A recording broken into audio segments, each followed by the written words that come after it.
And welcome to episode 100 of the TechnoBuffalo Show. I'm one of your two hosts for today, Sean Ani, Director of Operations, and I'm joined by Executive Editor Todd Hazelton. Hey, everybody. Well, folks, we are in our new YouTube Live home. If you saw some schedules happen this morning, then they got canceled. We were trying to figure out the whole thing. We obviously did get it finally figured out. Unfortunately, the Q&A app did not come over from Google Hangouts. I don't know why, because as Todd and I have both noticed, it's the exact same interface. Yeah, it looks the exact same without Q&A, which is just stupid. Exactly. So we have set up a Twitter account, which you can see at the bottom of the screen, which is TB Show Podcast. You can send your questions to us via that, or you can always reach out to Todd at RoboTodd, or you can reach out to me at Sean Piani. But TB Show Podcast will be the official Twitter account of the show, and I have it up over here on the screen. Unfortunately, we won't be able to show the questions on the screen. We are looking at some other systems. Apparently, there's some sort of bizarre way we can use Google Slides. I've got to look into that. But we wanted to get this show out today.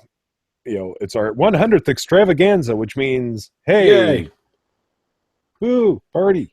That's pretty cool. Hundreds a lot. 100 of these. It went fast. Well, yes and no. Well, remember we had the other podcast, right? Yeah, it went 58 episodes, I think. Yeah. Yeah, Tech on the Range, which I still, argue that was a great name. But other people weren't as in love with it as I was, but I enjoyed the name. So this week we got a couple things to go over. The first one being that iOS 10 finally released, and with a couple of speed bumps. Yeah, a couple. My iPad Pro took a while to.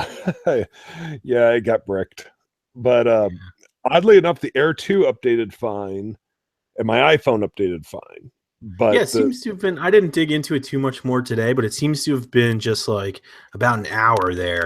People were kind of just like, it was screwing with people's phones left and right. Like a buddy of mine's bricked his. I think two people on staff, a friend of someone on staff, you, and then it seemed everything was fixed, and all you had to do was sort of install the iOS 10 update through iTunes instead of over the air. Right, and I finally got mine to work. I had to do a restore from iCloud for some odd reason. All my apps have now reinstalled except for PayPal, and when I search for the PayPal app on iTunes, I can't find it. So I don't know what's going on there. That's really weird. Yeah, it's very bizarre. But I will say this: I'm still mixed on the whole. It's now like a double click to get past the home screen into the system. But I do like the fact now that your notifications just don't immediately disappear, because so often I would hit it to see what it said, and my notifications would disappear, and then I'd have to dig for them. Yeah, I do think notifications are far more legible now, which is nice. I haven't installed any widgets on the front page yet. I would say I love that. I've been using it for a while. Apple News is better, definitely. Home doesn't seem to work with any of my Nest products or my Echoes, so it's useless to me at the moment.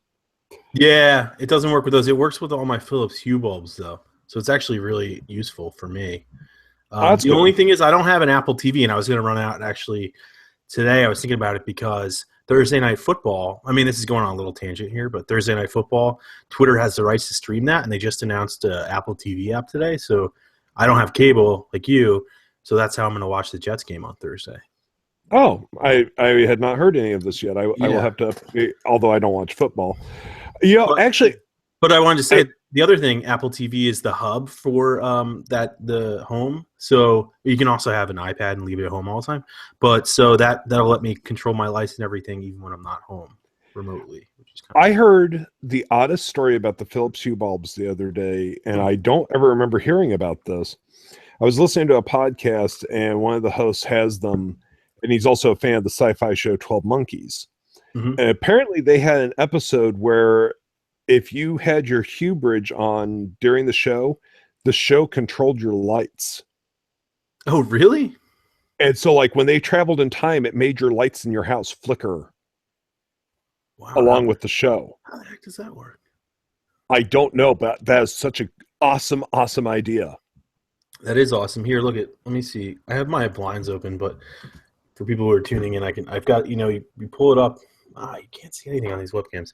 I pull up, the bottom menu on the iPhone. I don't know what that's called anymore.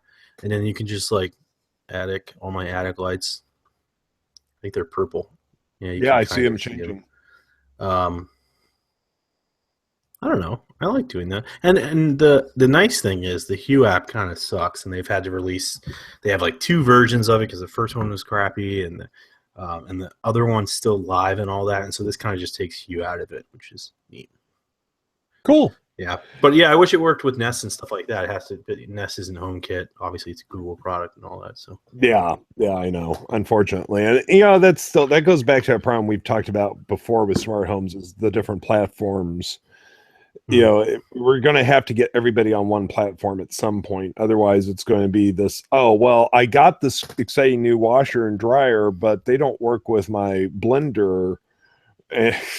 yeah, it's really frustrating. I was thinking about that a lot more since our last episode. We talked about that too. Like picking the platform and what's your platform of choice, and it's hard. We were kind of going over, picking between Android and iOS. And at the time I had the Note 7. I've since returned it because of all this recall. I had two of them. One broke. Long story short, I got in an argument kind of at AT&T because the guy's like, I'm not taking your broken phone. I'm like, actually, it's part of your recall. Any condition. So I don't have that anymore. And, the iPhone's coming out on Friday, so I've been spending more time with iOS. iOS 10 just came out. And I'm like, oh, maybe this is the platform of choice. It's so hard to pick. But I took your advice, and everybody should checked out Disney Anywhere. What's it called again? Disney Everywhere. Disney Everywhere, and it's awesome because it's a solution that we've talked about. And I feel like it's this huge thing that I had no idea about. But you buy any Disney movie, and it's on every platform. So I bought like the Star Wars collection last week after the show, for example, and now I have it on Google Play and iTunes and Vudu, like you were saying, which is useful on like Android TV and just all kinds of other places. And I was like, whoa, I had no idea. And so now, I mean, I'm much more willing to buy Disney movies than anything else at this point.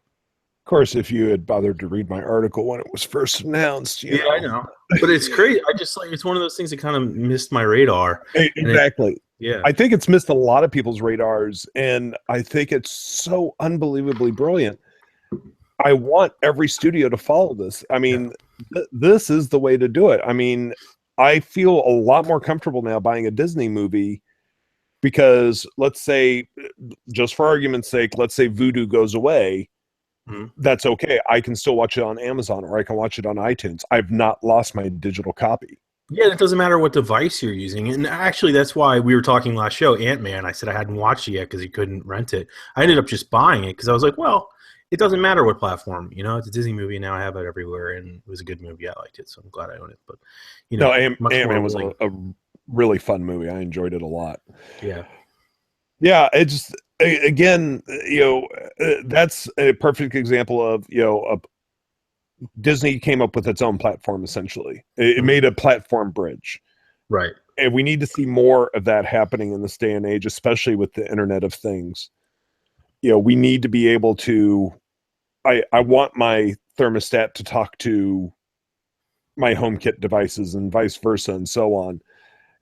We need more bridges because as consumers, and this has happened for decades, unfortunately, you go back to VHS beta, you go back to HD DVD, Blu-ray, consumers have been caught in these stupid platform and format wars. Mm-hmm. And sure enough, I pulled the wrong trigger on the HD DVD Blu-ray after reading, I don't know how many articles, and I had picked my format, and literally like weeks after I picked it, HD what do you do? died. Yeah. Luckily, there was a trade-in system, and I was able to trade most of them in for the Blu-ray versions. But yeah, we've got to, with the smart home stuff, we've got to come up with some sort of solution. I don't know if that's ever going to happen. Maybe, the problem is with Google owning Nest, there's no way that Google's ever going to make the Nest work with Apple products. It's not going to happen. Yeah, it was one of those things where I was like, I just don't see it. Not working properly. I mean, obviously you can control the Nest from iOS, but not like through the HomeKit system. Right.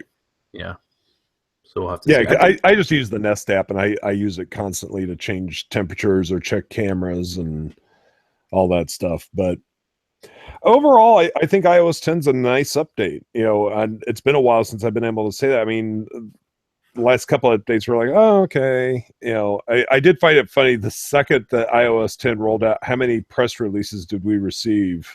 Oh, geez, about like things that work with iOS 10 and all that. Yeah, and don't forget to buy the Marvel stickers. Yeah. Well, the funny thing, I was just going to say, iMessage is probably one of my favorite parts because the stickers are so fun. You can drag and drop them all over the conversation, which is kind of silly. So, like, if somebody, you're talking in a group of people, you can just kind of like, I bought the cat sticker pack, and you just like drop a cat just in the middle of the conversation or something like that. I bought, don't tell anybody, the Justin Bieber pack, which I thought was pretty funny too. You're just dropping those all over. But I thought that was a lot of fun. The only thing is, my battery life was just like draining like crazy. Probably because I was playing with all the new features and stuff like that. Probably. I was downloading all the apps and But yeah, I think iMessage is a lot of fun. Yeah, I haven't bought any sticker packs. What happens if you're talking with somebody that's not on iMessage though? Do they just not see anything? Yeah, it just doesn't. Like if they didn't update yet, it just says like Todd whispers or something like that. Like if you use the smaller text or something, and then let me see. I'll just check right now. Like what happens if you do a sticker? Well, I just sent a sticker to my wife, and she doesn't have iOS, so let's see what she says. I don't know. Well, overall, nice update. Makes me even more certain I really don't need an iPhone 7. Yeah. Well, I ended up, because I had the upgrades and I took back the Note 7, which is bad news for Samsung, I ended up using my upgrades for that. And that's a different situation for you, yeah. But I actually reached out to all of the carriers today. So far, only AT&T and Sprint have gotten back to me about, like what's the deal? When's stock coming? And nobody has an update.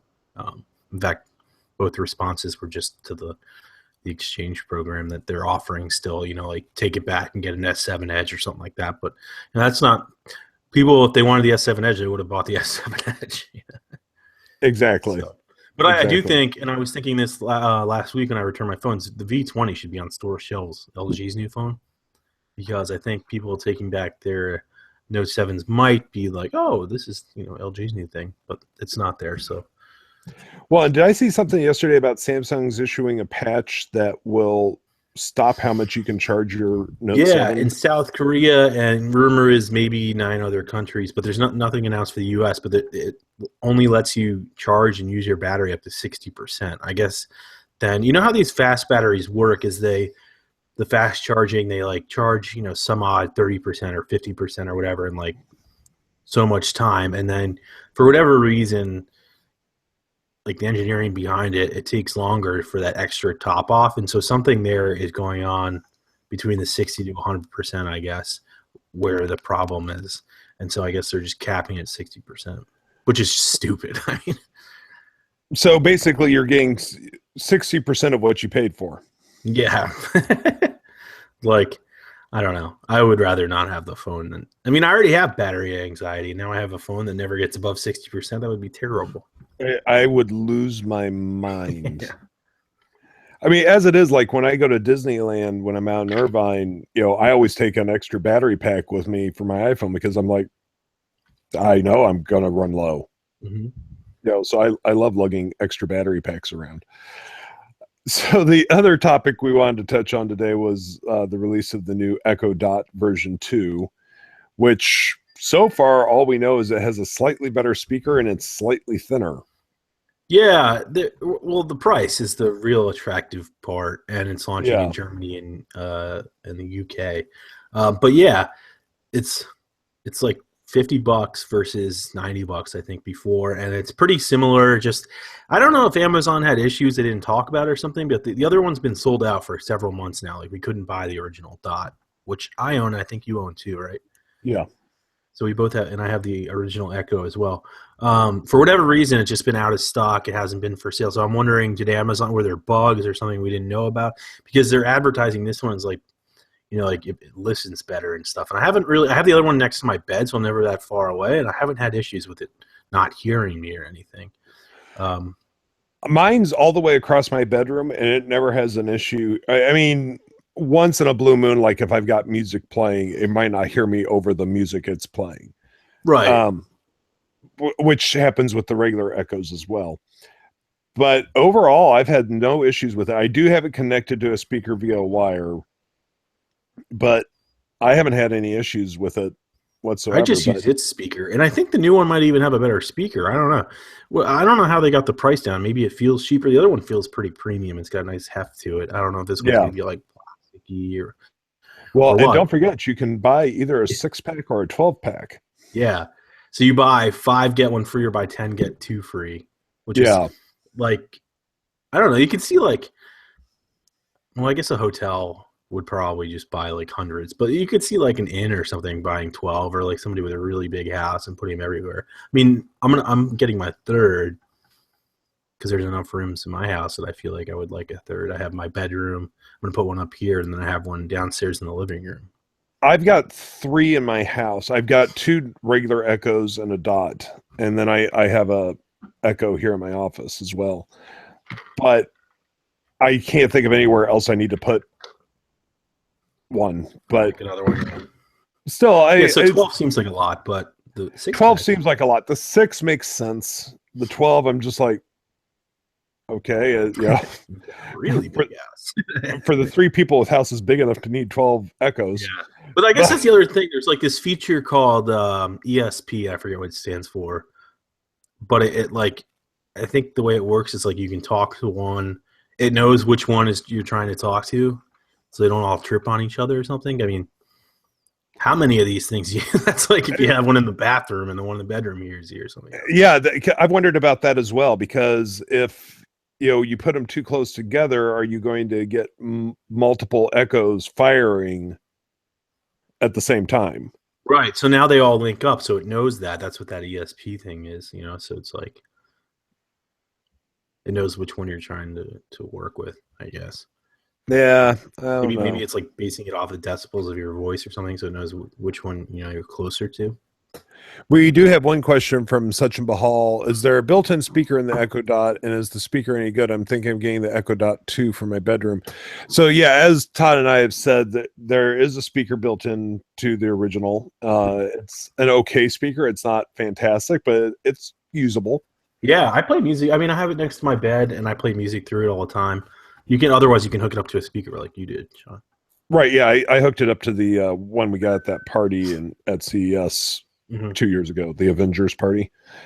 That was such an odd evening, but yeah, it's a serviceable speaker, and it sounds like they've improved it for the second version. See, right now I'm not ordering a second, the new one, because I'm just like, I don't need it. Yeah, if you don't need it, like I wouldn't upgrade a dot to the new dot, No. unless you're having issues like the issues that they're suggesting exist. But I haven't had any problems with it. I haven't had any issues. I wonder, this is kind of an interesting thought. So Amazon released the $50 tablet, and they've released the $50 Echo now. So are they thinking that $50 is the magical price point? I'm guessing so, for like mass consumer adoption, probably. They must have some data on that. Like people are willing to just, $50, I'll buy it. I think so. I really think that has to be some sort of magical number they've stumbled upon, because I did the $50 6-pack, and honestly 4 of them are stacked up on a charger all the time. I have one of them, and I rarely ever use it. I use my actual Kindle, and yeah, I don't use that type, and mainly because the battery life wasn't that great. Right. Funny story. So when I went for my global entry interview, it was at the Kansas City airport, and it was in a gate that was not being used at the time. So, Todd, as you know, have you ever seen me not with a shoulder bag on? No. Exactly. So I had my shoulder bag, and they called me into the unused gate, and the guy goes, "Are you traveling somewhere today?" I was like, "No." Mm-hmm. And I could see he's kind of staring at my shoulder bag. I'm just like, I work in the tech industry. I always have stuff with me. That's weird. I had my bag with me when I went too. I think it just Kansas City, and all that. I was like, look, it's my giant man purse, okay? I don't make any bones about it. Oh, my gadgets in here. I was like, I've got a Kindle, I've got an iPad. Yeah. Get over it. The gate's not in use. Don't worry about it. But it's just, I find it funny, considering the amount of equipment that we always carry with us. I'm surprised we don't get stopped at airport security more. Yeah, I know. It's kind of weird because I go through, when I was traveling to Berlin last week, I had my iPad Pro, Surface Pro 4, and MacBook Pro all in my bag. So it's kind of like taking out 3 laptops. Like, what the heck are you doing, man? Yeah. Well, and I'm surprised I don't get questioned more like when I go to the UK, because I have my work phone, my personal phone, my UK phone. Yeah. And I've started watching all these border security shows from UK. I'm watching like Australia border security, Canadian border security.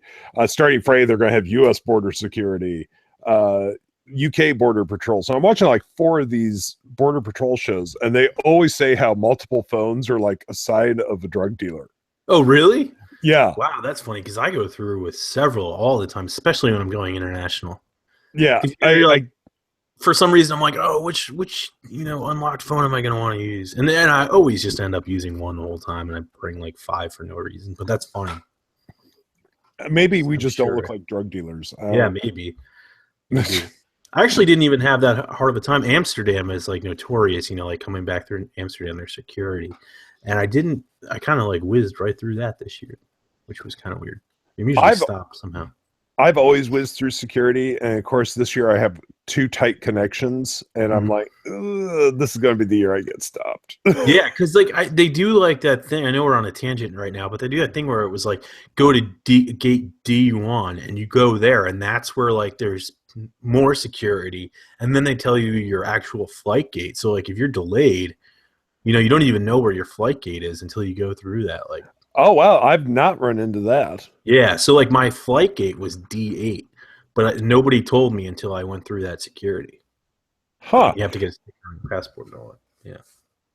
Yeah. That I have not run into. Was that in Germany? That was in Amsterdam. Transfer. Yeah. Interesting. Huh. Yeah. No, I've never run into that situation. I have run into last year in Manchester, just as I got to the jetway, they had a table set up there, and they're like, come over here, sir. And they started searching my bags right outside of the jetway. I'm like, oh, good grief. It had me take off my shoes and lift my feet so they could look at the soles of my feet. And yep. Past 2 years in Barcelona, I've been pulled aside. And then you get pulled aside, they check your bags and swab it and all that. And then I had to you have to sit there until they board your plane. So like if you get pulled aside, you're like an hour early, 2 hours early. Like you just have to sit there. It kind of sucks. The only time I've ever gotten, I've gotten swabbed twice. I got swabbed in Philadelphia when I was traveling with a Yeti. Because, as you know, this looks bizarre. Yeah. And then I got swabbed in Irvine after Comic-Con this year because I had a solid wood toy with me that just showed up as a black disc on X-ray. and they couldn't figure out what the heck it was. I was like, oh, that's an Ant-Man toy that's made out of wood. We'll name this the TSA podcast. Yes, exactly. You and I travel so much, we have interesting. But, I do feel that, especially in this day and age, with the amount of technology that everybody travels with, this actually is something a lot of people run into. I find it interesting, like, I have one of those bags where I can unzip the computer compartment and lay it flat, and that's TSA approved, so I don't have to remove my laptop. In England, oh no, they don't believe in those bags whatsoever. You still got to pull everything out. Yeah, that's why I've never bought one of those, because I'm like, they're just going to make me take it out anyway. They don't here in the U.S. Mm-hmm. So if you're flying only domestic, it's fine. But, it's one of those bizarre things. And it's just like, you can't use this. In the UK, they have limits on a smaller size Ziploc bag than we have over here. And they know this, so they have a vending machine right next to security that like spits out gumballs with 2 of the bags in it. And it's wow, it's bizarre. Okay, yeah, that was a tangent. Anyway, don't bring your Note 7 on a plane. There, yeah, no, don't bring your Note 7 on a plane right now. They are not too happy about the Note 7 on planes. I can't say as I blame them. No, I would be really upset if I was sitting next to somebody who pulled out a Note 7 and started charging it or something. Yeah. Yeah, Yeah, exactly. I don't care like how low the risk is, and Samsung has said like, oh, it's whatever, man. I don't want that. Not on a plane. No, Fire. that's about the last place I want a fire to happen. Yeah. That's just me, maybe. But so I find it interesting though that Amazon updated the Echo Dot to the second version, but there's like no mention of a regular Echo update. Well, they launched a white one, which is whatever. Yeah. I mean, I think the news today was listening at like, home, I'm making the swirling excitement finger the motion. news today was like UK launch, Germany launch, white big Echo, Echo Dot second generation for $50. But yeah, they didn't like. But when you think about it, it's like it's probably one of those things where like you don't really care about, you don't know the features you wanted until they do it. But like, what else could they add? Because the third party integration is sort of what has been making it more useful over the past several. How long have we had it? Year, maybe a month? Yeah, year. So that it's like the third party. So like, what's Amazon going to add to it that makes it better?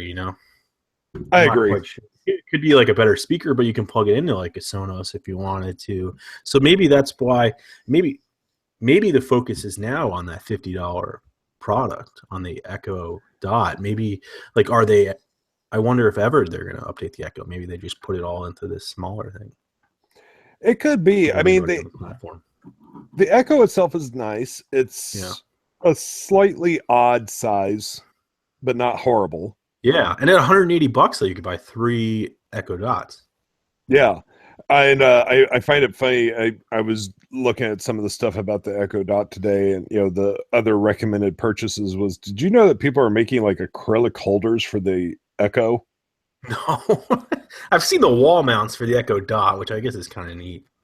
That's kind of neat, but I've had zero problem with my Echoes falling over. But yeah, what? I just have it on a coffee table. Yeah, you put it in a part of the room where you don't go by it that much. It's fine. But we don't have kids. Maybe that's the thing. That's true.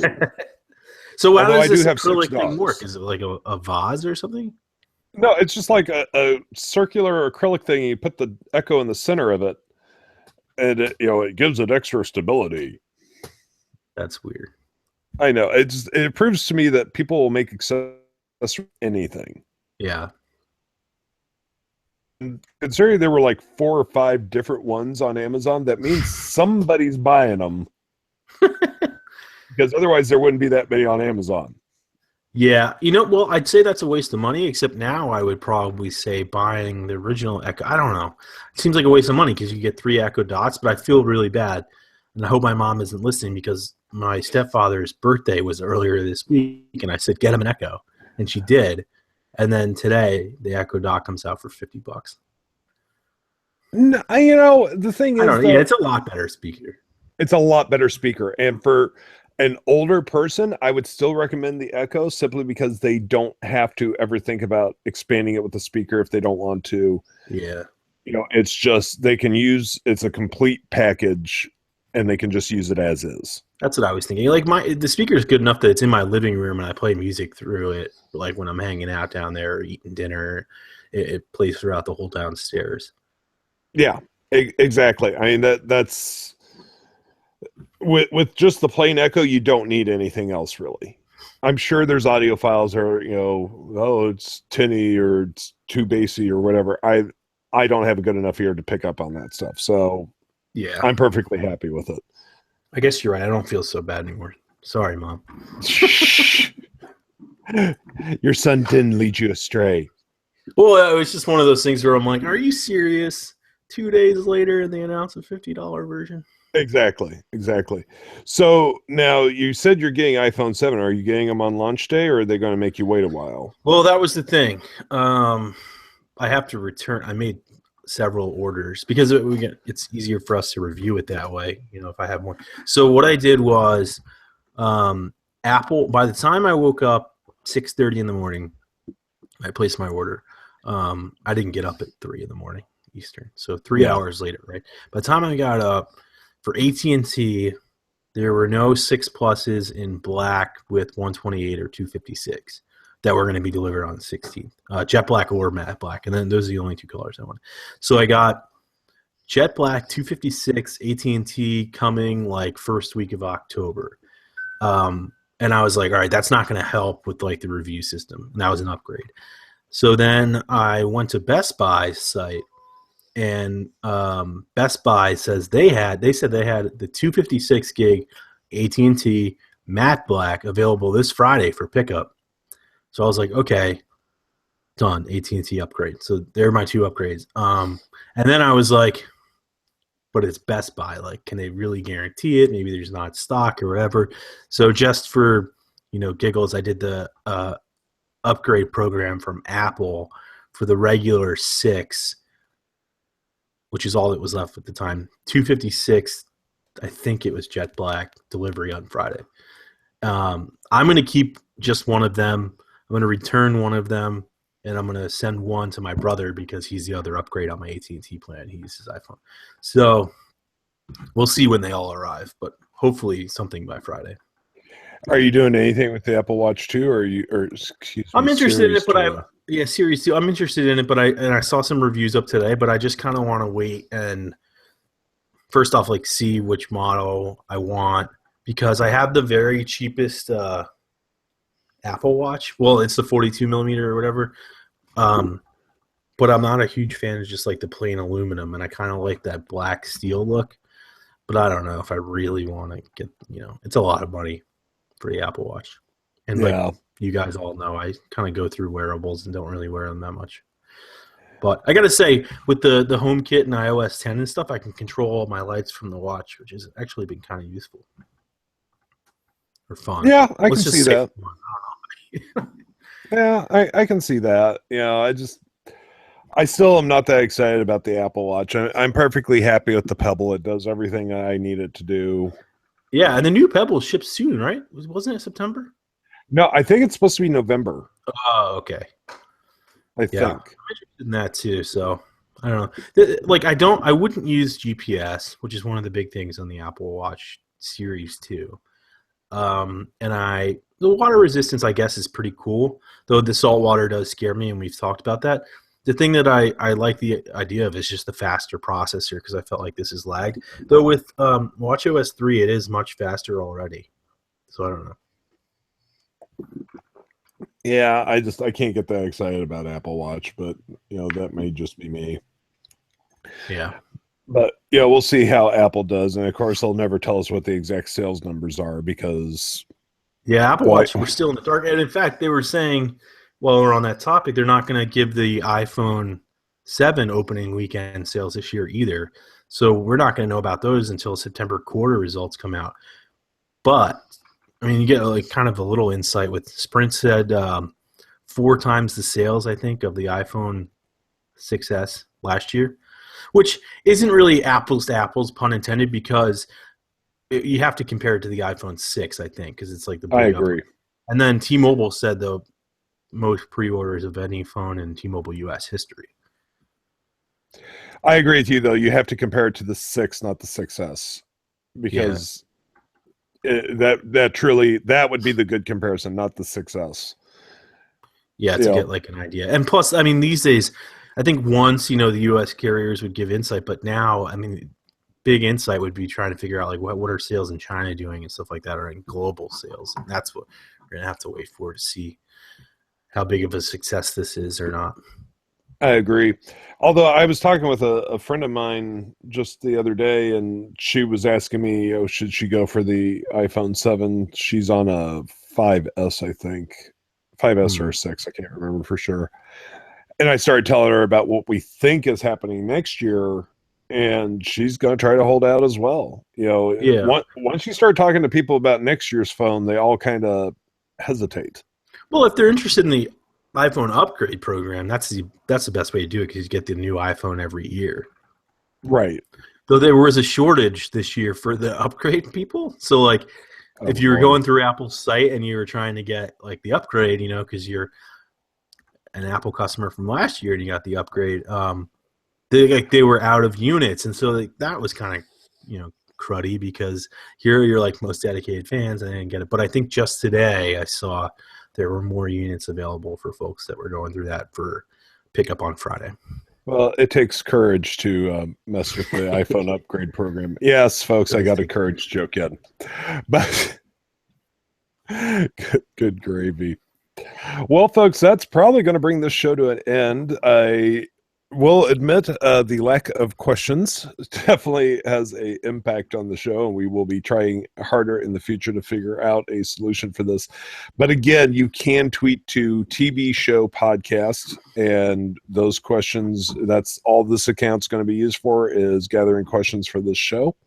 So please, you can send those throughout the week, and we'll try to get to some of them. Of course, if you want to wait till we announce the topics for the week, we also will have it open on another screen so we can read them. But I will also try to figure out some way to do it in the show itself, since Google saw fit to get rid of the Q&A portion of Google Hangouts. But as always, you can find us on the iTunes store by searching for the TechnoBuffalo Show. We do appreciate if you rate and review us. That does help out the show.